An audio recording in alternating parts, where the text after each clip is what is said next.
Welcome to Chop and Brew, everybody. I am Chip Walton. This is Paul Trombley, Melissa Rainville, Jeremy King, Chris Baines, Ted, Brian Adams.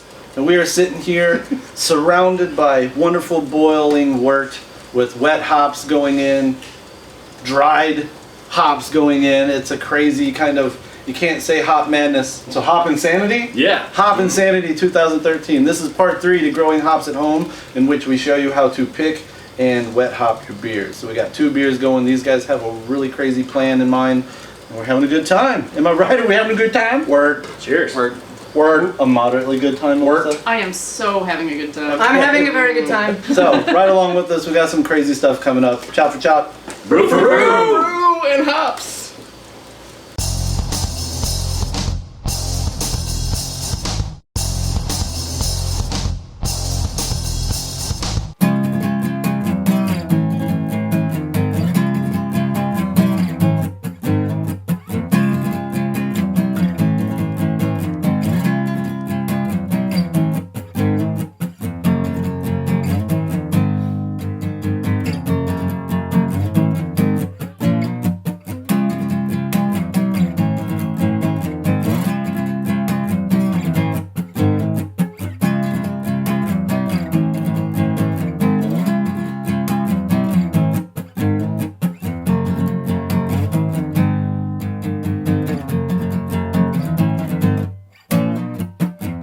So this is the 3rd installment of Growing Hops at Home, and we, old Ted here, saved some hops for the brew day. It was kind of a weird year though, right? The heat kind of forced you to harvest earlier than we had hoped to, but you left some for us. What do we got? A lot of these are Chinook. I harvested pretty much all the Cascades because they were ready to go. I took down a lot of the Centennials, almost all of the Centennials. There was some Magnum left, and the Chinook that's kind of in the backyard and the fence is shaded for most of the day, so it was the most ready for today, so I left that one up. And these guys all helped me pick. Thank you. For people at home, what do you do when it's time to pick? As far as chopping down, dragging them, and picking them, how's the process? My first year I left them all up because even after you harvest the cones, you're not going to have many the first year. That plant will continue to establish itself and establish especially the root system until the first frost. So if you're a first year grower, I would leave the plant up as long as you can. Just pick the hops off and then continue to water it throughout the fall. My plants are pretty established. I just basically waited for the cones to turn brown and paper like we talked about in the last episode, and I chopped them off at the bottom first because they don't all fall on top of yourself then. And climb up the ladder, chop the top down, and kind of gently bring them down so that you don't lose a lot of cones when the thing hits the ground. Then bring a lot of people over to pick them? It's a lot easier with a lot of people. Yeah. Tell us about the beast, man, growing along the fence. Paul, BA, and Chris and I went back there and were like, oh my gosh, how are we going to get these down? That's a monster. The Chinook, which is the majority of what we're going to brew with, right? Yep. This summer was really busy. Usually I go out and train the thing every couple days. Train it around the fence. I think next year I'm going to get a 20-foot piece of aluminum or pole and string some ropes up so it stays out of the tree. But Be easier than in the bushes. I pretty much just let it go because I didn't have time to do anything else.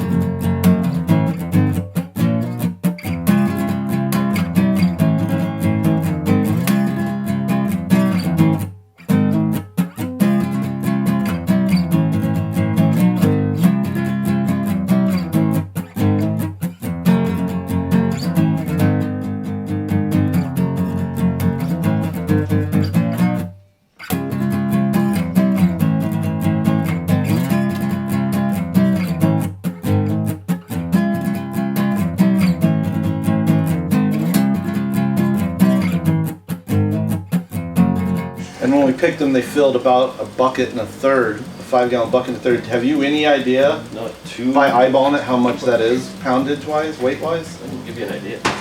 Uh-oh, he's busting out scales. I can't believe it. Oh, math time. So Paul, while he's doing that, as far as brewing with these things, what's kind of the rule of thumb with brewing with wet hops? Brewing wet hops, rule of thumb, I would say 1 to 6 or 1 to 5. balance between wet and dry.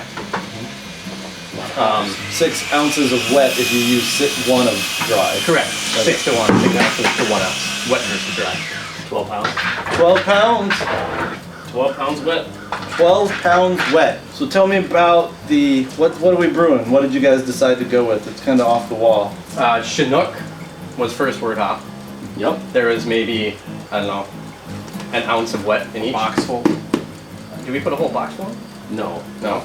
By now, we're into a box full over there. Let me help. And Continuous hopping over Continuous here. hop. we added 3 ounce dried Chinook from 2013 at 69 minutes here. It's a good number. Why Yeah. 69 minutes? Why not? More about the grain bill and how you divided it. That's really interesting to me. Well, I only have enough room for 30-ish pounds of grain in my mash lauter ton. So I went with 28 pounds of 2-row, 5 pounds of Crystal 40, 2 pounds of Crystal 20. And the idea was we would just go as heavy as we could into the, basically the mash and pull out everything we could. So we mashed with, we rested at about 154, would you say, Paul? Yeah. For Anywhere from 158 down to 152. Then we sparged with all the water we could, and we split it up into 2 kettles, and we're going to supplement with some extract. One of them started at 10:30 pre-boil. This is 10:50. And you're gonna just toss some DME, corn sugar, Yeah, get them Belgian candy syrup, whatever it takes. But you're gonna do it at the end, right? Yep. Yep.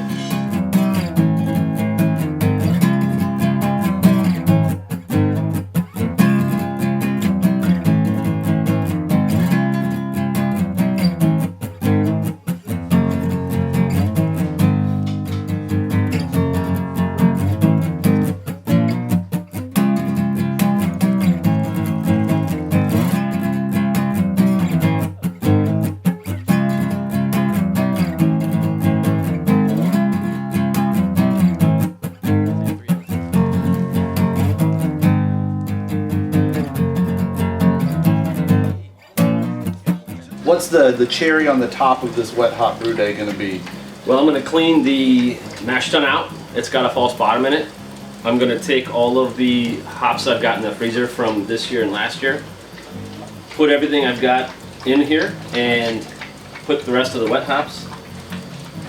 That's irritating. That's a dog. There's a dog drinking wort off of the floor. Come on, check it. Awesome. It's one of my favorite One songs. second. One second. We're gonna basically load this up with hops, bring both kettles back into here, give them a hop stand, and then put them in the fermenter. Yeah! Wonder Twin Powers!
Other tips for brewing with fresh hops. Chris Paynes was talking about volume consideration. Yeah, I guess up your, I don't know, pre-boil volume by maybe a half gallon or something like that, because the hops are going to absorb up liquid. They have liquid in them themselves, so you don't want to do 5 or 10 gallons and then go to your carboy and you have 4 gallons, or you have 9 gallons when you wanted 10. So just kind of compensate for that extra absorption of the worts. One of the workarounds that I learned my first year when you're talking about hop retention, the liquid retention, I didn't even think about it. And so I ended up with like 3 gallons in a carboy. So I ended up taking a 6-gallon pail, lining it with a strainer bag, and then plopping everything in there and just kind of squeezing it out. Why not? Came out. Squeeze the sack. Yeah, squeeze the sack. Fresh squeezed. You'll hear sometimes that people suggest still bittering with commercial hops because you theoretically know the alpha acid, whereas homegrown hops, unless you got a lab, you can't be guaranteed. But you guys are saying, Yes. to Yeah. heck with that. Does it really matter? Take an average. Yeah. I mean, can look at you the can send them lubricant in to and get tell. tested, but take an average and you'll be fine. Depending upon how much vegetable matter you want in the beer, I know a lot of people use pellet hops to bitter with. Yeah. And then throw your wet hops in near the end. Yeah. And you'll still get the taste and aroma of wet hop beer without as much vegetable matter. What do either of the pros have to add about wet hopping a beer? I think you should never really be afraid of it. We were just talking about bittering a little bit here, and the thing about the human tongue is that it's a little bit stupid, as we all know. You have about a 5 IBU range where the tongue can't tell the difference. And so when you're utilizing hops in your kettle, about a 60-minute boil gets you about a 30% utilization of your alpha acids. And so when you're throwing in some hops with some sort of alpha acid percentage, you're only using some portion of that. And then an IBU translation is very small. And so in the end, you have a very wide range of the amount of hops that you can actually use, and you won't know the difference. So like it's plus or minus 5 IBUs. That's a 10 IBU range where you really won't know the difference. And then a lot of that's going to come out during ferment anyway. So you're saying just do it. Just do it. If you can. Do it.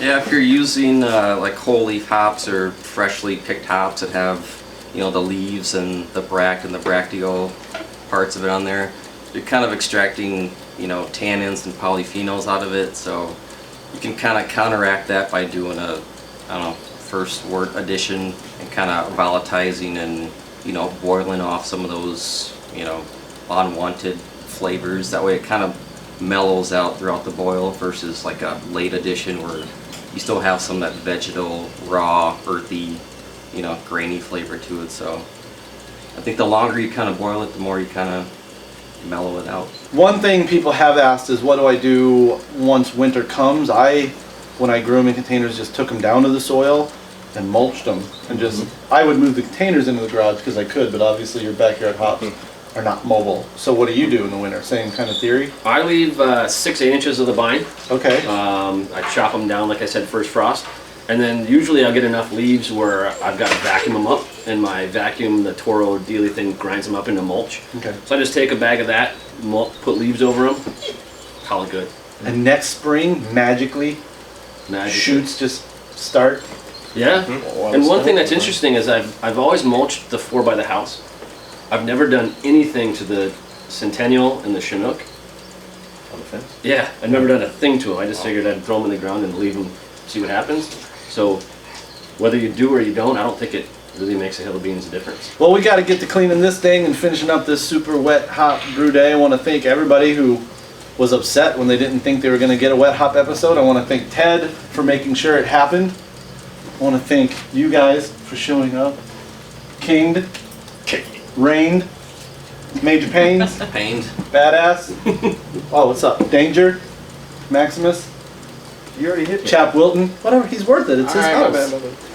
We're gonna go eat some jalapeno poppers wrapped in bacon. Woo, and, bacon! Finish wet hopping this, man. So let us know how your wet hops went. I think this episode's actually gonna come out long after your chance to brew with it. So 2014, Google this, man. It's gonna be great. It's gonna help you. Blam! Don't forget, you can now contribute to chopandbrew.com if you choose. It is not required. These will never cost any money, but always appreciate it if you want to throw in on the effort. Chopandbrew.com. Click on contribute to CMB. There's a little fill-in space where you can leave what you want. I really appreciate it. There's been an amazing outreach of people all over the world, Blinged! which makes me feel good. So that's going to help these happen. Maybe we'll get a light kit at some point and keep buying ingredients. But until then, till you let us know how your wet hops went, chop for chop. Brew for brew. Or hop. Or hop. What hop? Oh, we're gonna put your recipe up? Yeah. You're taking notes, right? Ted? Oh Lord. Yeah. Okay. You first wort hop with a box. I got no a half a box of hops, and then you have a predator-looking mofo throwing handfuls throughout a episode shoot, and then you put in a bucket. Do it.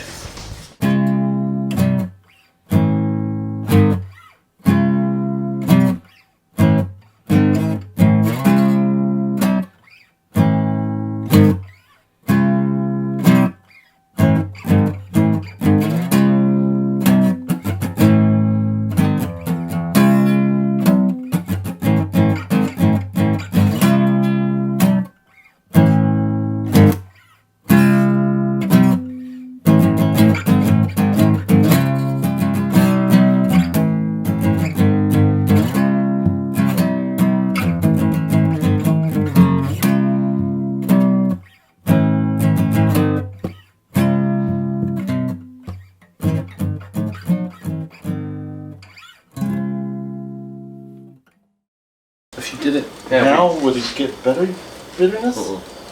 No, if you wait till the end with the extract, right? Speak! What? I've never homebrewed in my life. What about bittering with commercial hops though? You'll hear that it's really easy to build a bench next door to an episode shoot with a power drill. Turn that off! Every time he's an active carpenter, so every time we're over here. It was a crew last time, not just him. Don't forget, if you like what you're getting, you can also contribute to Chop and Brew now. It is not required, but always appreciated. Go to chopandbrew.com. I don't know why I did thumbs down. Hold on, let's start that over. Let's do this one. What you're gonna see in this episode is a whole lot of wet hops getting picked, a whole lot of wet hops going into kettles, and a lot of good friends drinking a lot of good beer. Am I right or am I right? Hey! Beer. Hey. Wet hop. That's the wet hop. When are our friends getting here? Can someone get this steam out of my face? Chop for chop. Brew for brew. Can we do it less interested?